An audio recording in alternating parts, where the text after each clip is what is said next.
예, 계속해서 그 네 번째 주제, 지식공학적 AI 그리고 데이터공학적 AI.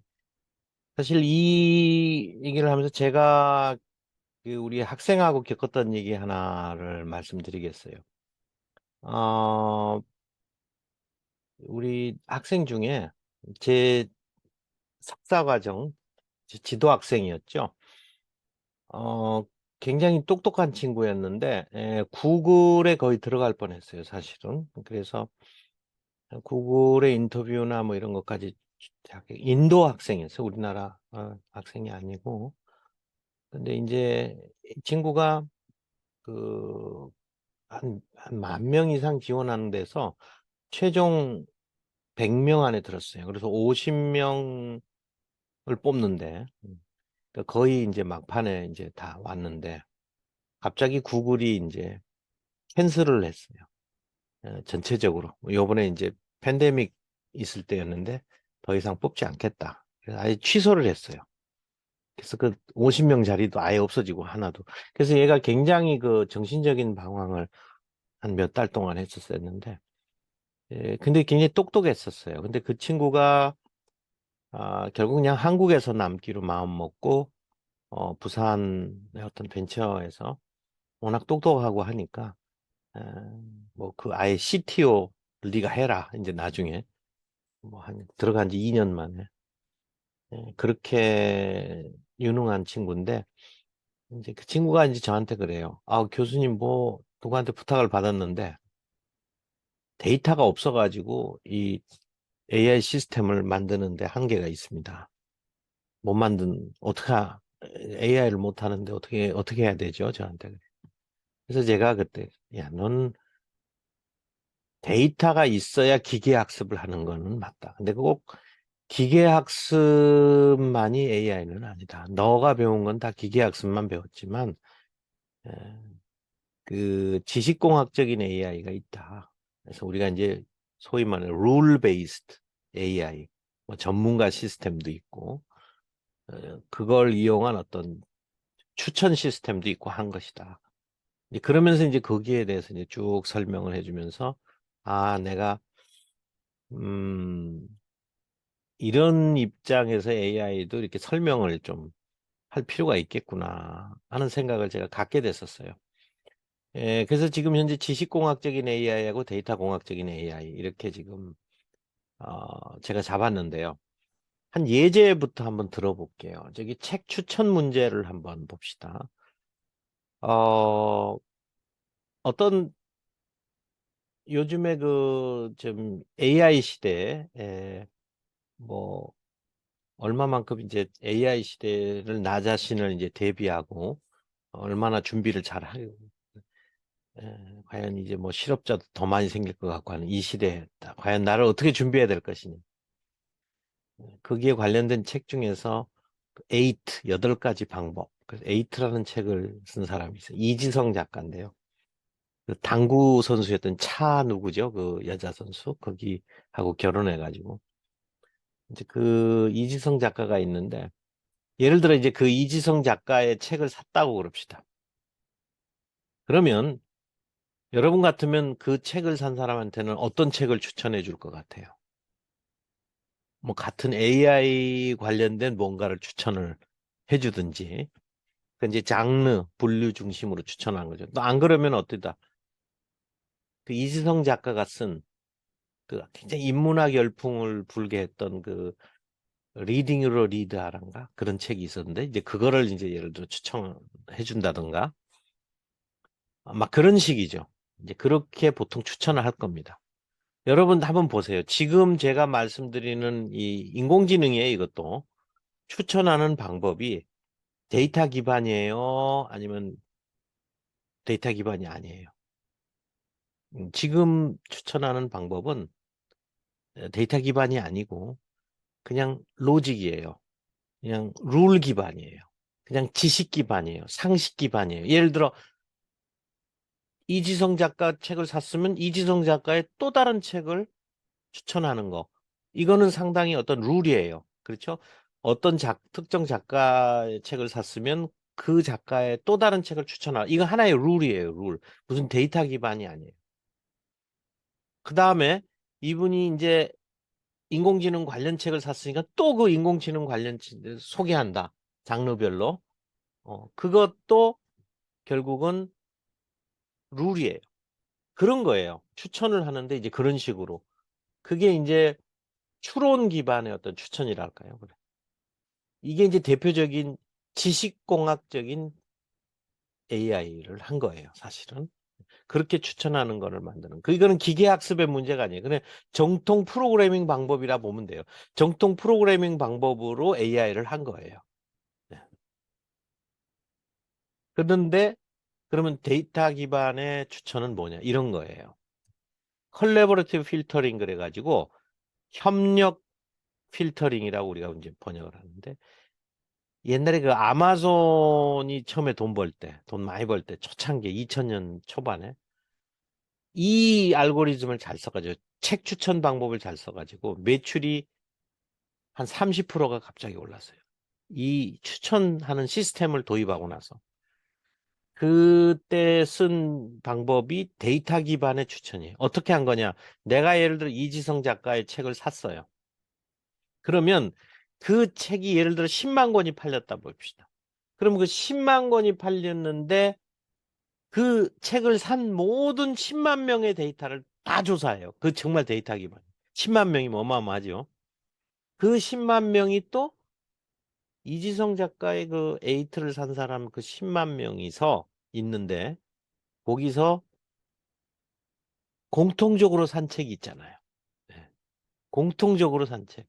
그게 이제 뭐냐 하면은 뭐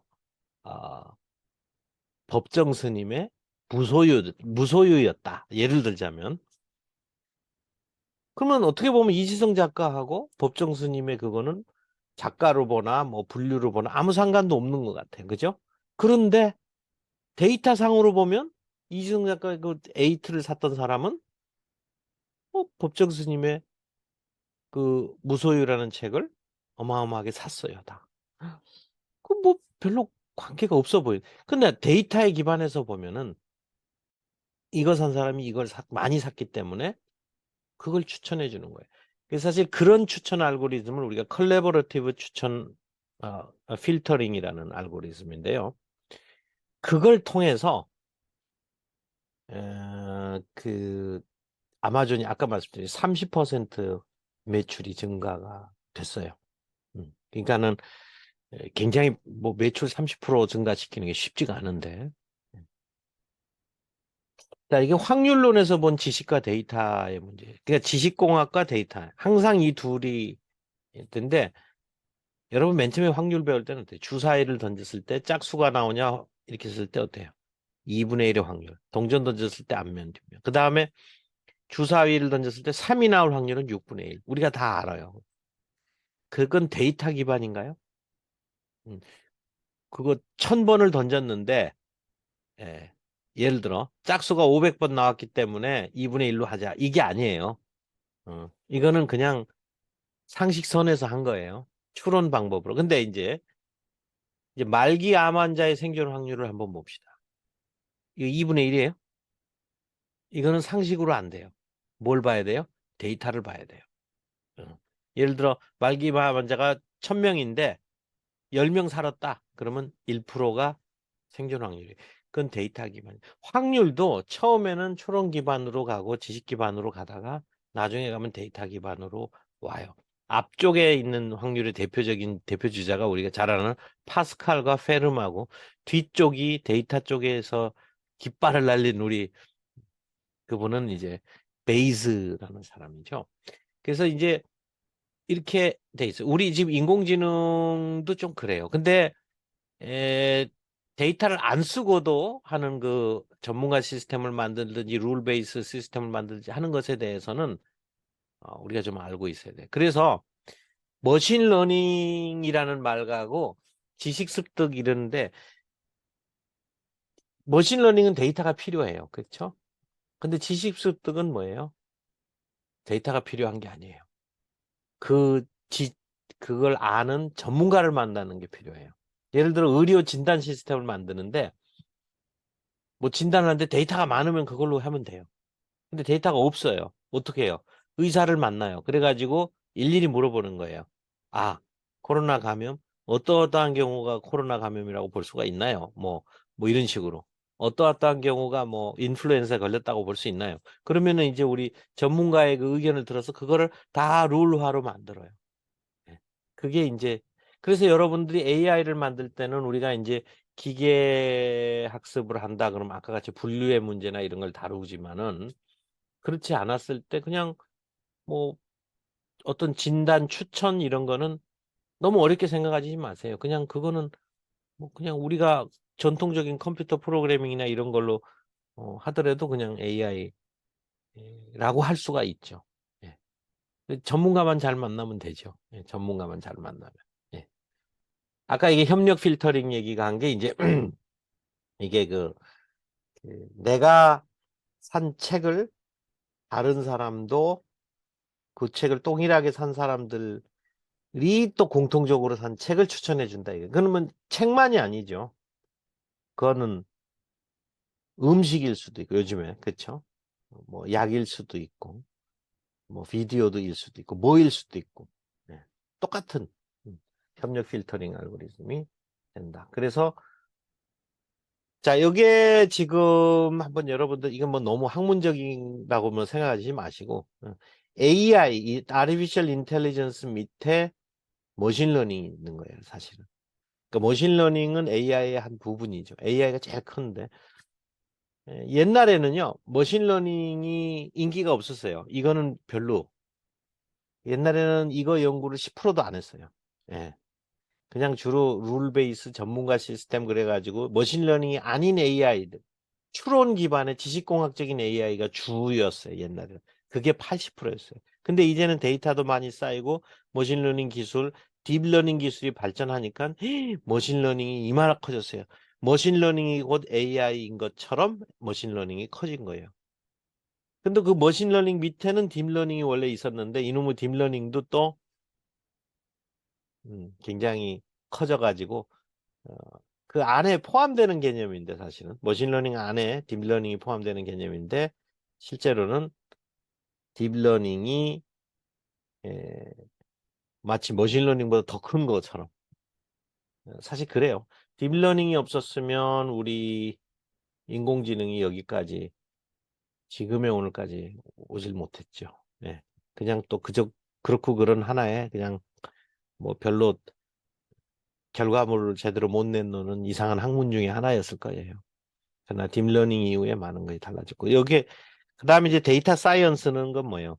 머신러닝 기법을 쓰는 거 머신러닝은 무조건 데이터를 써야 되니까 딥러닝도 마찬가지고 그런데 예, 그 어, 데이터 사이언스가 또 AI에 들어가는 게 있고 그 다음에 AI 바깥에 별도의 또 데이터 사이언스 그냥 순수한 데이터 분석 이런 거 있죠? 이런 게 데이터. 요 관계는 그냥 여러분 참고로 그렇게 알아두시면 됩니다. 자, 이제 다섯 번째 주제인 기호주의 연결주의. 상당히 앞에 세 번째, 네 번째 주제에 비해서 저는 이 주제가 되게 중요하다고 생각하고 여러분들도 AI를 이해하는 데는 꽤 중요한 그 주제입니다. 예. 기호주의와 연결주의가 되겠어요. 자, 이거는 그냥 간단히 넘어가려고. 이런 설명 자체가 제가 이렇게 PPT로 이렇게 했는데 제가 이제 뭐 학생들을 강의할 때나 이런 데 뭐 이렇게 하는데 하다 보니까 이렇게 하니까 이게 너무 어려워서 음, 어렵다기보다는 좀 그뭐 그 굉장히 이 가정들이 많죠. 그래서 이거를 어, 제가 이제 한마디로 설명할게요. 기호주의는 여러분들이 하는 모든 학문들 또 수학을 했던 물리를 했던 뭐 아니면 인문학의 어떤 거를 했던 철학을 했던 간에 전부 다 기호주의 입장에서 해온 거예요. 전부 다 기호주의 입장에서 해온 거예요. 그게 이렇게 뭐 장점이 뭐냐 이런 거 다 넘어가고요. 기호주의 입장에서 했어요. 그런데 실제로 인간은 기호주의의 입장에서 우리가 학습을 하고 그러진 않아요. 이게 무슨 얘기냐면 언어를 배우는 거 단적으로 봅시다. 우리 언어 어떻게 배우죠? 문법으로 배워요. 한국말, 우리나라 말은 그럴 필요 없어요. 우리나라 말은 학생들 물어보면 품사가 몇 개인지도 모르는 학생이죠. 우리나라는 말은 흔히 팔품사라고 그러죠. 근데 그렇게 안 배운다는 거예요. 근데 미국 사람도 자기네 나라 올 때 영문법 배우면서 배우질 않잖아요. 그냥 말하고 뭐 그냥 한 거예요. 우리도 마찬가지고. 예. 그래서 그 사람들은 뭐 영어 쓸 때 뭐 3인칭 단수에 S가 붙고 그런 거 뭐 그런 거 알고 쓴 거 아니잖아요. 우리도 뭐 우리나라 문법 잘 모르는 거고. 그렇게 배웠어요. 쉽게 보면 이제 그런 식으로 우리가 학습된 거, 이런 모든 그런 거는 연결주의다. 이렇게 보면 되고요. 지금 우리는 문법에 의해서 언어도 배우고 다 그랬어요. 그 기호주의 입장에서요. 전부 다. 논리성이라든가.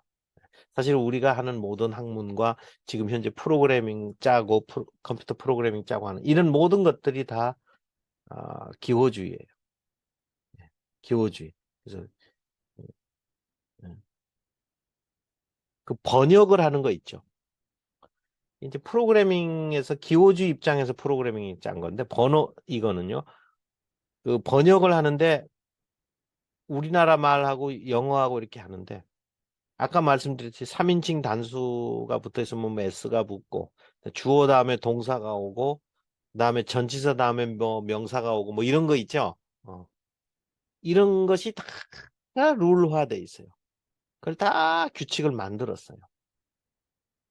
그런 규칙을 다 만들어서 번역 시스템을 만들었은 거예요. 근데 그런 규칙을 하나도 안 만들고서 그냥 엄청나게 많은 문장의 패턴을 그냥 기계가 익힌 거예요. 그거는 커넥셔니즘, 연결주의 쪽에서 그게 강하고요. 이렇게 규칙을 다 만들고 저거 뭐 이렇게 프로그래밍 해가지고 이렇게 하는 거가 기호주의다. 이렇게 보시면은 우선은 크게 틀린 거는 아니에요. 음. 그런데 그러면 이제 연결주의를 한번 쭉 보면은요. 요거 그냥 뉴런 간의 네트워크.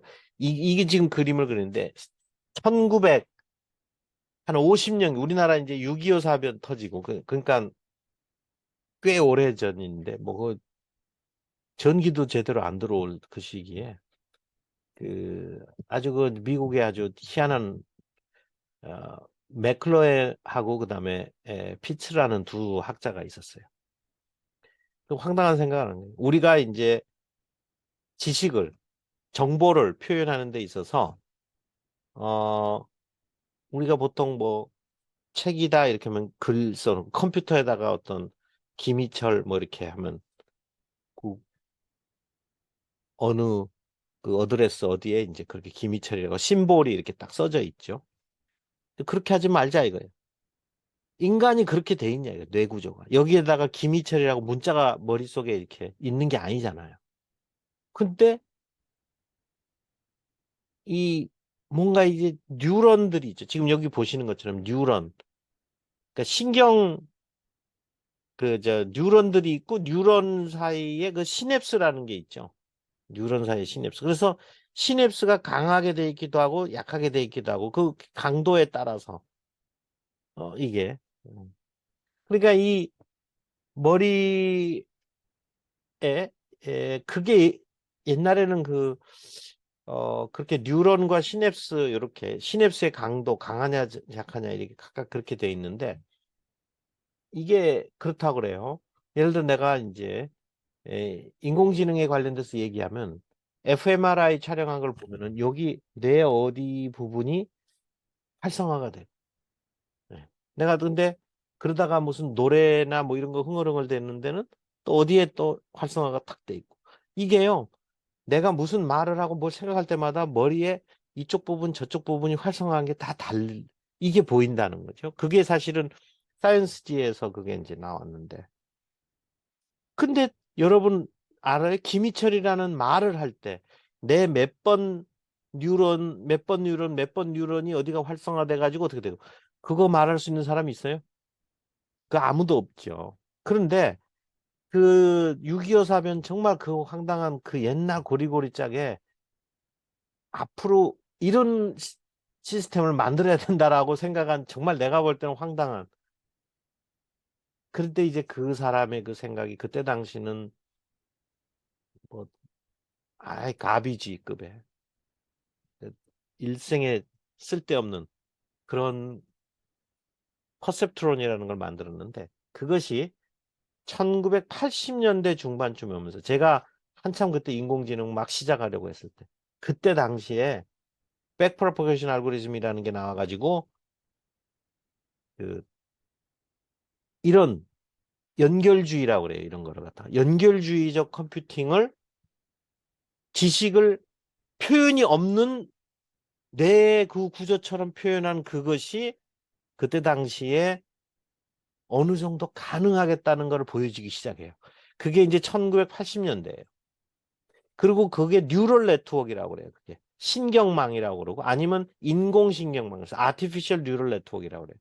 그게 쭉 발전을 하다가 상당 부분이 지나다가 80년대 있다가 거기서부터 한 25년쯤, 30년쯤 지나가지고 제프리 힌턴 교수뿐만 아니라 이제 몇 명이 딥러닝을 만들게 돼요. 그러면서 세상이 바뀌기 시작하는 거예요. 그때부터. 예, 예. 그게 이제, 그러니까는 기호주의는 우리가 전통적으로, 그러니까 뭐 아무 말할 필요 없어. 아까 뭐 장단점 뭐 쓰고 다 의미 없고 그냥 기호주의는 그런 거다 그렇게 하고 우리가 하고 있는 게 이미 기호주의이기 때문에. 그러나 이 뉴럴 네트워크는 정말 우리가 해오던 게 아니에요. 그래서 이제 컴퓨터 공학 하는 학생들도 신경, 신경망의 그 연결주의적 입장에서 이렇게 하는 것들을 이렇게 얘기를 하면은 뭐 생뚱맞게 잘 모르지. 예. 처음에 그 적응하는데 힘들어해요. 어. 근데 이렇게 돼 있어요, 실제로. 자, 여기 보시면은 오른쪽 그림을 보면 인풋 뉴런스가 있고 맨 끝으로 보면 아웃풋 뉴런스가 그 중간에 히든 감추어진 중간에 이제 그러니까 이제 입력 이게 레이어로 돼 있어요. 첫 번째 입력 레이어, 히든 레이어, 그다음에 오른쪽 출력 레이어로 이렇게 돼 있는데 이게 세 개의 레이어로 돼 있어요. 예. 이게 1980년대 모델이에요. 근데 이게 중간에 레이어를 여러 개를 두기 시작해요. 열 몇 개, 스물 몇 개, 삼십 몇 개 막 이렇게 둬요. 그래서 그게 이제 딥러닝이에요. 근데 이제 레이어만 뒀다고 딥러닝이 되는 건 아닌데 이제 그 구조들을 이제 주는 거죠. 거기서 이제 상당 부분 성공을 한 거죠. 예, 지금. 그래서 연결주의의 장단점 그냥 넘어갈 거예요. 예, 단점도 있죠. 제가 이제 요거를 비교를 하려고 그래요. 기호주의와 연결주의. 기호주의는 그 규칙 기반의 어떤 지식 표현이 있는 거예요. 근데 연결주의는 신경망 기반. 그러니까 아까 그 뉴런과 시냅스의 그 강도로서 표시된 지식 표현인데 사실은 지식 표현이 어떻게 되어 있는지 몰라. 그냥 뉴런끼리 연결되고 그 사이에 강도가 뭐 0점 몇이 0점 여기는 7이고 여기는 1점 몇이고 그 강도로만 표현이 된 거예요. 그 학습을 하면 그 강도가 바뀌는 거예요. 뉴런 사이의 그 강도가 바뀌어요. 그것에 의해서 결론이 나진다. 그 전에 이제 기호주의는 뭐냐면 뭔가를 이제 막 설명을 하는 거예요. 막, 의자라는 이런 거고, 뭐, 남자라는 건 이런 거고, 사진 보고 이런 거고, 뭐, 이런 식으로 이제 설명을 하는데, 연결주의에 가면은 기계가 스스로 학습하는 쪽으로. 그래서 연결주의 쪽은 굉장히 데이터가 많은 빅데이터가 필요하고요. 뭐 이런 식으로. 뭐 이렇게 돼요. 우리가 잘 아는 알파고는 딥러닝 기반이고요. 그 전에 체스 장기를 이겼던 딥블루는 기호주의에서의 그 최고봉이었던 그런 시스템이었다. 이렇게 보시면 돼요. 어, 그래서 이렇게 지식을 했는데 아까 여기 좀 앞쪽으로 이렇게 다시 가보면 우리 여러분 혹시 그 저 영상 사진 한 장을 보시면은요. 그 픽셀이 예를 들어 500 곱하기 500이다. 뭐, 뭐 100 곱하기 100이라고 합시다. 100 곱하기 100이라고 그러면은 정보가 몇 개 있다는 거예요. 100 곱하기 100이니까 만 개의 정보가 있는 거예요. 그러면 여기 인풋 뉴런에 여기 보시면 맨 인풋 쪽에는 만 개의 노드가 만들어져요. 만 개의 노드라는 건 만 개의 뉴런이 만들어져요. 근데 이게 이제 남자냐 여자냐로 구분하는 문제였다 그러면 저 아웃풋 뉴런은 딱 두 개예요. 남자냐 여자냐 이 두 개. 그래서 남자 쪽이 점수가 많이 나오면은 남자 쪽이고 여자 쪽이 많이 나오면 여자 쪽이에요. 그러니까 인풋은 그 다음에 휘든 레이어들이 여러 개 있는 것 뿐이에요. 이제 그런 구조예요. 음. 그래서 결국은 인간의 지식을 기호주의적으로 만드는가 아니면 연결주의적으로 만드는가 이거는 개발할 때 사실 둘 다 가능하죠. 그러니까 딥러닝도 가능하고 뭐 기호주의적으로 다른 방법도 충분히 가능할 것이다. 자, 그 그렇고 이제 기계학습과 딥러닝인데요. 아까도 서두에 말씀드렸지만은 기계학습과 딥러닝에서는 이런 거예요. 기계학습이 사실 큰 영역이고 딥러닝은 그 작은 영역이지만 워낙 딥러닝 자체가 커져가지고 어, 예, 그냥 딥러닝을 이제 별도로 생각하는 것처럼 이렇게 보이지만 실제로는 그 포함 관계가 그렇게 된다는 거예요. 아까 이제 기계학습에 대해서는 제가 이제 말씀을 좀 많이 드렸잖아요. 컴퓨터 프로그래밍하고 차이점이 뭐다 해서 스스로 어떤 해결하는 방법을 학습에서 만들어낸다. 이런 거고요. 기계학습 데이터가 이렇게 생겼어요. 여러분 어렵게 생각 안 했으면 좋겠어요. 예를 들어 이거는 이제 타이타닉 데이터라고 그래서 타이타닉 영화 보셨잖아요. 거기 보면은 뭐 패신저 쭉 나오고 이름도 나오고요. 남자냐 여자냐 섹스 그다음에 에이지 나오고요. 뭐 이렇게 쭉 뭐 파르치 저거 이제 페어런트 앤 칠드ren 거 부모하고 자식 관계였냐 뭐 이런 거. 그다음에 맨 마지막에 서바이브드가 나와요. 그러면 이거는 살았냐 죽었냐. 0이면 0이면 죽었다고 1이면 살았다예요. 그래서 결국은 이거 우리 재미로 뭐 하냐면 뭐 당신의 나이가 얼마고 남자냐 여자냐 그 다음에 성별로는 어떻고 그 다음에 1등석에 탔느냐 2등석에 탔느냐 뭐 등등등 이런 정보를 딱 주고서요. 그렇다면 당신 살았겠느냐 죽었겠느냐 이거를 이제 예측을 하는 거예요. 그러니까 여러분 여러분을 이제 여기다 대입을 시켜서 그럼 나 같으면은 내가 그쪽에 배 탔으면 살았을까 죽었을까 뭐 이런 거 인공지능적으로. 근데 여기 보면은 살아있다는 거가를 예측하는 게 서바이브든죠. 그게 있고 그 나머지들이 한 10개 정도의 그런 파라미터 피처 값들이 있어요. 그래가지고 이제 이렇게 음, 기계학습이 재밌는 게 제가 의대 교수님하고 이렇게 할 때는요. 아까 호흡기 그쪽 질환 얘기를 했는데 지금 여기는 이제 뭐 P 클래스 그래죠.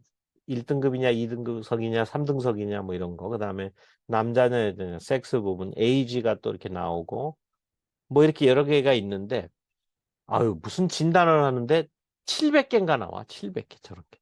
뭐 혈압, 뭐 혈당 뭐 이런 거는 물론이고 뭐 무슨 조사한 거 그 사람이 그 전에 뭐 병원에 뭐 왔다 간 횟수 뭐 이런 거 등등 다 있어요. 전부 다 70개가 있어요. 700개 정도가 돼요. 그래서 이제 그걸 가지고 머신러닝. 여러분 아까 홀수 짝수 구분할 때는 숫자 하나하고 그 다음에 숫자 하나만 넣으면 되죠. 그죠? 그 다음에 고려할 거가 뭐 별거 없잖아요. 그런데 이게 변수가 많아지면 어때요? 어떤 규칙을 만들어내기가 어려워요. 변수가 파라미터가 10개, 20개, 700개까지 돼버리면 그건 기계학습 돌리는 게 낫지. 그걸 무슨 뭐 어떤 규칙성을 거기서 발견해낸다는 거는 대단히 어려운 문제예요. 네. 그래서 그때 이제 교수님이 나보고 그래. 그래서 해라고 그래서 했는데 어 뭐 700개예요. 근데 교수님이 그러더라고. 아니 좀 줄여달래. 너무 많대. 그래서 이제 인공지능 기법 중에 또요. 그 쓰잘데기 있는지 없는지를 또 판별해가지고 그 피처를 다 빼버려요. 그래서 우리가 60개로 줄여줬어요. 그 다음에 의대 교수님한테 나 우리 60개로 줄여줬으니까 교수님이 여기서 또 줄일 수 있는 가 한번 사람이 또 줄이게 돼요. 이거는 별로 의미 없다. 그래서 나중에 한 뭐 몇십 개로 또 한 40개로 줄였다가 교수님이 그러더라고. 아, 40개 많다. 우리 조금 더 줄여줬으면 좋겠다. 그래서 우리가 그럼 20 몇 개로 줄여주겠다. 그래가지고 또 그 의미 있는 팩터만 줄여주겠다 해서 또 그 인공지능의 그런 피처 엔지니어링의 여러 가지 기법을 써가지고 또 20 몇 개로 이제 줄여줬어요. 에, 뭐 그렇게 했던 기억이 나요.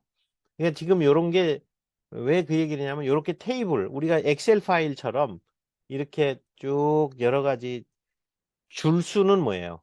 그 패신저 넘버고 그다음에 오른쪽에는 그 칼럼은 뭐예요? 그 팩터들이죠. 팩터들 또는 파라미터, 변수들 이런 게 이제 몇 개냐. 이런 2차원적인 데이터를 다뤄가지고 맨 끝에 예측하는 거, survived가 0이냐 1이냐를 예측하는 거예요. 그러니까 저걸 학습을 해가지고 저렇게 예측을 하게 한다는 거죠. 그러니까 이제 병원 같으면 뭐 병이 있느냐 없느냐 뭐 이런 거 예측하는 게 되겠죠. 뭐 쭉 제가 넘어가는데 여긴 재밌는 얘기를 하나를 할게요. 이제 딥러닝에 대한 어, 아주 널리 회자되는 이 바닥에서는 좀 아는 사람은 좀 아는 그냥 이야기예요. 에, 이 딥러닝이 얼마나 대단한 거냐 하는 거를 말해주는 이게 단지 뭐 수학적으로 말하는 게 아니고 논리적으로 말하는 것도 아니고 ILSVRC라는 대회가 있어요. 그 챌린지 대회인데요. 이게 이제 2010년에 스탠퍼드 대학의 그 리 페이페이 교수가 이거를 맨 처음에 만들었어요.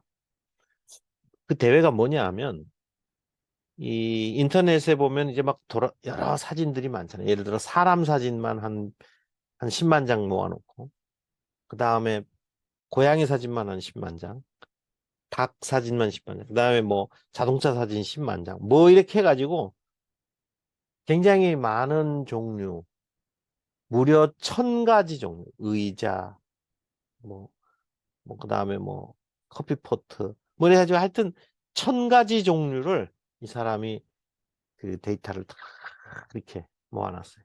그게 이제 이미지 네트라는 데 이제 다 있었는데 이제 이 사람이 대회를 열어가지고 뭘 했냐면 자, 이걸 너네들이 학습을 해라.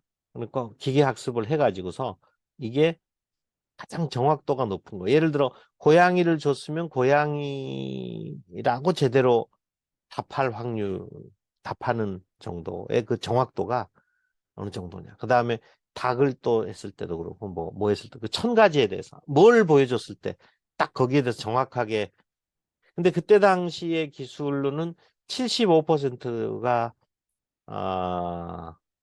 정확도라고 그럴까요? 그 정도 됐어. 70%인가? 하여튼 75%가 그랬어요. 근데 그것도 적은 건 아니에요. 왜냐하면 여러분 1000개 중에 하나를 맞출 거는 거니까 그게 찍으면은 1000분의 1이죠. 0.1%죠. 0.1%밖에 안 돼요. 확률상. 남자, 여자 두 종류밖에 없으면 찍어도 어떻게 돼요? 0.5%는 되죠. 0.5는 되죠. 50%는 되죠. 근데 이제 1000개 중에니까 뭐 얼마 안 돼요. 한 0.5% 그렇게 되죠. 근데 이제 아, 이 0.1%네. 5%가 아니라 0.1%.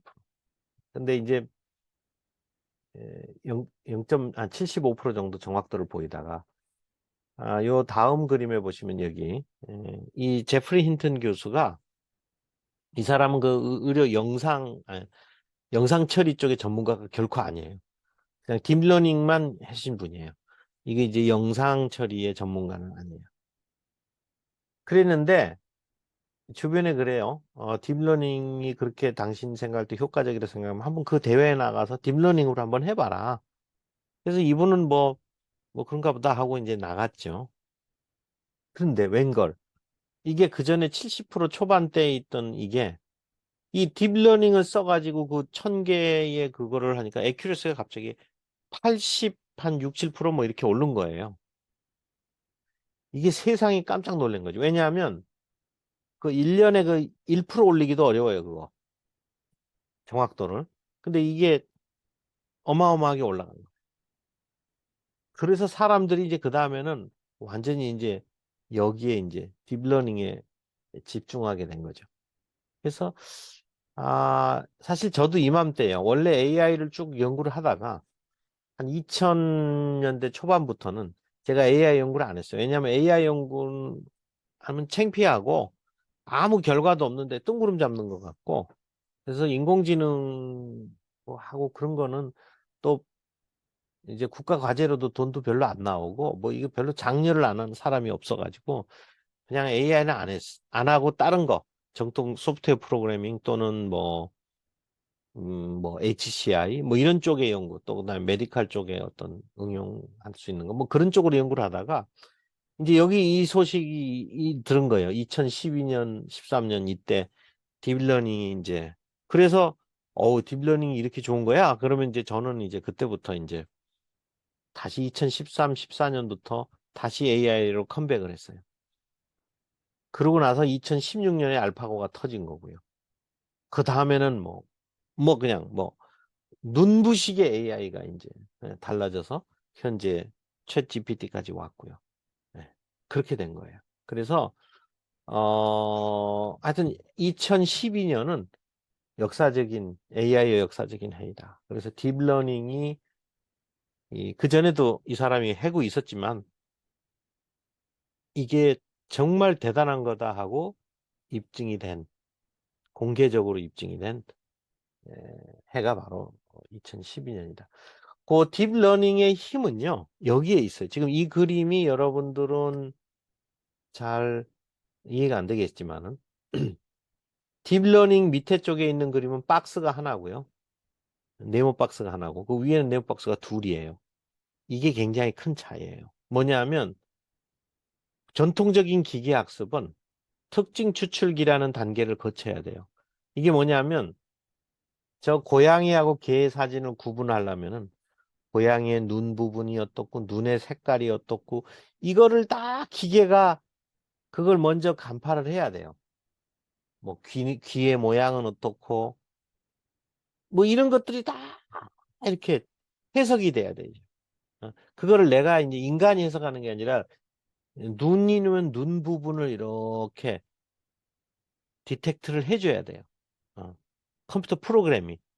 이게 얼마나 그 짜증나게 많은 일인데. 뭐, 눈이, 코, 입, 귀, 그러고 저, 고양이 저 털 색깔, 평균 색깔은 뭐고, 뭐 이런 것들을 완전히 하는 거예요. 그렇죠? 예. 고양이. 그래서 그런 특징 추출을 다 해놔야 돼. 그래 놓고, 뭐, 고양이 수염도 캐치해야 될 수도 있고, 뭐, 이런 것들을 다, 그, 이미지 처리를 컴퓨터로 다 해는 그 프로그램을 만들어야 돼요. 이 작업이 보통 어려운 게 아니에요. 근데 딥러닝은요, 그 특징을 추출하는 거. 이건 눈이다, 뭐다, 이거 안 해요. 그러니까 이게 엄밀한 의미에서는 진짜 기계학습이에요. 그냥 그 전에 기계학습은 앞에 인간이 이미지 처리를 해줘야 하는 완전 자동이 아니라 반자동이라고 보시면 돼요. 그러니까는 그 전에는 뭐냐면 영상 처리 저런 거면은 영상 처리하는 전문가가 꼭 해야 돼요. 앞에 이미지 처리 그 전 단계에서. 그런데 딥러닝은 그럴 필요가 없어요. 그러니까 아까 그 누구냐 그 제프리 힌턴 교수가 자기는 영상 처리 전문가가 아닌데도 10% 이상 그 애큐러시를 갑자기 늘렸단 말이에요. 그는 왜 그러느냐? 어, 그는 딥러닝이 그런 거예요. 그 전문가가 아니더라도 그 앞에 특징 추출하는 단계, 지금 여기 보시는 그 특징 추출하는 단계에 그쪽 도메인 전문가가 그걸 해줘야 되는데 그, 그럴 필요가 없어진 거죠. 그러니까 딥러닝은 지가 알아서 해요. 그러니까 이거는 딥러닝은 엄밀한 의미에서 보면 진짜 순수한 자동으로 기계가 모든 걸 학습하는 게 딥러닝이고, 전통적인 기계 학습은 앞에 전처리 단계를 꼭 인간이 프로그래머가 해줘야 되는, 실제로 보면은요, 전처리 단계의 저게 시간이 훨씬 걸려요. 저게 90이고 뒤에 머신러닝 해서 이거 하는 거는 10이에요. 그러니까는 근데 이제 딥러닝은 뭐예요? 전처리까지 다 해주니까 시간도 세이브되고 얼마나 대단해요. 그러니까는 이제 에, 딥러닝은 전문가가 그 분야가 아니더라도 그걸 쓸 수 있다. 대표적인 예가 구글에서 전기세를 아끼려고, 전기세가 어마어마해요, 여러분. 그 서버 이 용량 이거 돌아가는 거는요, 상상을 초월하게 많이 들어요. 실제로 저기 우리 뭐 NHN이 우리 여기 데이터 센터가 온다 그러면 여러 가지 걱정거리가 있는데 제일 큰 걱정거리 중에 하나가 이제 전기 공급이에요, 사실은. 굉장히 많이 먹습니다. 근데 그 전기 그걸 줄이려고, 근데 전기 전문가들한테 이제 어떤 뭐 로직으로 이렇게 해가지고 줄이는 거를 했더니 뭐 줄이긴 줄였는데 나중에 이제 그냥 전기를 몰라도 딥러닝 전문가한테 해서 했더니 오히려 전기했던 전문가보다도 더 잘, 더 많이 줄여줬다. 왜냐면 전문가가 아니어도 그게 이제 그 사람들이 똑똑한 게 아니라 딥러닝 자체가 그렇게 파워풀한 거예요. 예. 지금 요게 그거를 보여주는 거죠. 그래서 딥러닝의 힘으로는 뭐 자율주행, 뭐 작곡, 장문, 뭐 사물인식, 뭐 딥페이크, 음성인식 이런 거 다 가능하게. 뭐 딥러닝 알고리즘은 여러분들 뭐 그냥 제가 그냥 써놓은 거예요. 여러분 영상 쪽은 아무래도 CNN 이거 진부한 얘기가 돼버렸어요 벌써. 그 다음에 이제 RNN이나 LSTM 이런 쪽은 이제 순서 구조를 가진 거, 시계열 데이터라든가 아니면은 저기 그 문장, 우리 문장도 그렇잖아요. 주어 다음에 동사 오고 뭐 영어에 보면은 뭐 이런 식으로 쭉 되잖아요. 이제 그런 거죠. 예. 이제 그런 데이터를 다룰 때. 그래서 이제 시계열 데이터라든가 자연어 이런 거 다룰 때 이렇게.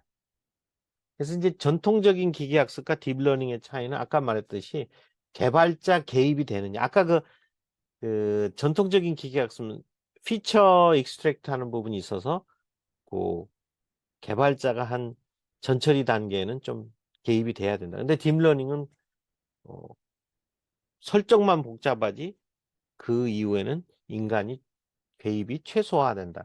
이게 굉장히 크다. 근데 대신에 이제 딥러닝이나 이런 쪽으로 보면 하드웨어 비용이 엄청나게 많이 들고요. 음, 저희들도 연구를 하다가 보면 자꾸 그래요. 아이고, 이거 그럼 몇 천만 원짜리 사야 돼. 뭐 나중에 1억 넘게 그걸 사야 될 것 같아. 이게 되게 이 하드웨어 파워가 굉장히 중요해졌어요. 뭐 시간, 접근법, 단어, 요약 이 부분이 제일 중요하죠. 머신러닝과 딥러닝 그 차이는 머신러닝은 저기 사람이 저기 개입이 돼 있는 거예요. 피처 익스트랙션 있죠. 근데 딥러닝은 그것마저도 그 기계가 알아서 해준다. 이제 그만큼 이제 딥러닝이 이제 굉장히 그렇게 돼 있고요. 음, 이제 마지막 주제를 또 간단히 한번 해보려고 그래요. 그게 이제 지도학습과 비지도학습인데 사실 기계학습의 영역 중에서 기계학습을 크게 둘로 나누라 그러면 지도학습과 비지도학습이다 이렇게 보면 돼요. 어, 이런 거예요. 사진의 예를 듭시다. 이 사진을 보는데 남자 사진, 여자 사진이 있어요. 그래서 남자 사진 만 장, 여자 사진 만 장을 두고 이걸 기계가 학습해라 그래요. 그러면은 이제 그건 답을 준 거예요. 요건 남자 사진이야. 여기 만 개는 여자 사진이야. 그래서 답을 줘요. 그러면은 기계가 막 학습을 해요. 그 남자 사진, 여자 사진. 그래서 어떤 새로운 사진이 딱 들어왔을 때 이게 남자 사진이냐, 여자 사진이냐 물어보면 거기에 대해서 답을 하는 거죠. 그게 이제 지도 학습이에요. 근데 비지도 학습은 그냥 사람 사진을 그냥 줘요. 기계한테. 그래 놓고 기계한테 명령하는 건 오직 하나. 둘로 나눠라. 둘로 나눠라. 그건 비지도예요. 지도를 안 해요. 그냥 사진을 줘요. 데이터를 그냥 줘요. 그리고 네가 둘로 나눠라요. 그러면 기계가 지가 뭐 K-민스 알고리즘을 쓰든 뭐 DB 스캔을 쓰든 뭐 오토 인코더를 쓰든 하여튼 그 나눠요. 나눠서요.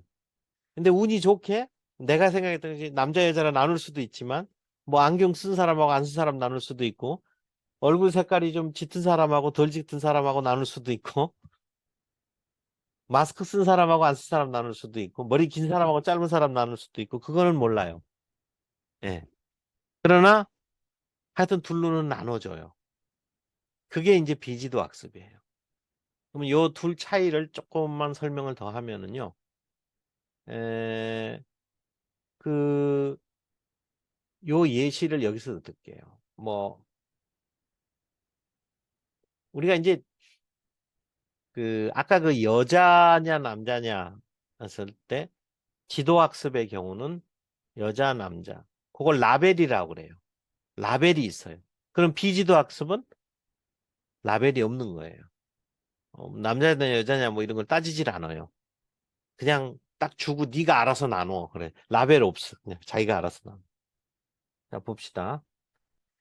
자, 지도학습은 크게 두 가지 종류가 있어요. 요거는 상식적으로 조금 여러분 이제 좀 이제 뭐 공부하는 듯이 지금 강의하게 돼가지고 좀 그러는데 그래도 이거는 조금 아셔야 될 것 같아요. 전통 분류를 하는 게 있어요. 근데 수치를 예측하는 두 가지가 나와요. 그러니까 이런 거예요. 만약에 누구 이제 금융기관에서 돈을 이제 대출을 해주려고 그러는데 신용이 있냐 없냐 먼저 나눠야 돼. 그건 분류의 문제예요. 여기 그러면 카테고리 예측이에요. 그럼 나눈 다음에는 얼마야? 얘를 이 기관이든지 개인이든지 얼마를까지 1억까지 꽂을 수 있느냐 2억까지 꽂을 수도 있느냐 뭐 그런 거. 그 정확한 수치를 1억 5천이냐 뭐 이런 거. 그건 리그레션이. 아마 여러분 통계를 조금 배웠던 분 같으면 알 거예요. 그 똑같아요. 거기서 말하는 리그레션이 여기서 리그레션이에요. 그래서 회귀죠, 영어로. 한국말로 회귀. 그래서 이제 카테고리가 있고 그 다음에 카테고리가 나누는 거 하고 그 다음에 수치를 진짜 예측해 주는 거. 이제 텍스트 분류, 뭐 얼굴 인식, 사인 인식 뭐 이런 것들 지도. 자, 비지도 학습은 아까 말했듯이 답을 안 주고 그냥 네가 알아서 나눠라. 이것도 결국 분류 문제 맞죠, 그죠? 분류해내는 거예요. 나누는 거예요.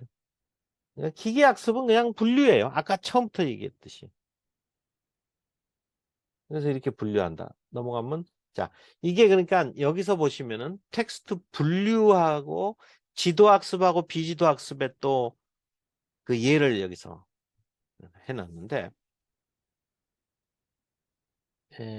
신문 기사를 가지고만 해도 벌써 얘가 이렇게 두 예를 비교를 해보는데 이 지도는 이런 거예요. 이거는 정치 기사야. 그래서 정치 기사 모음을 딱 주고 이거는 스포츠 기사야. 요거는 연예 기사야. 이렇게 딱딱딱 줘요. 그래가지고 그거를 막 학습을 해요. 그럼 답을 줬죠. 지도 학습이에요. 라벨이에요. 라벨이라는 게 소위 정치다. 이쪽 스포츠가 라벨이 붙은 거다. 이거 연예가 나쁜 IT가 붙은 거. 뭐 이런 식으로. 근데 그건 라벨이에요.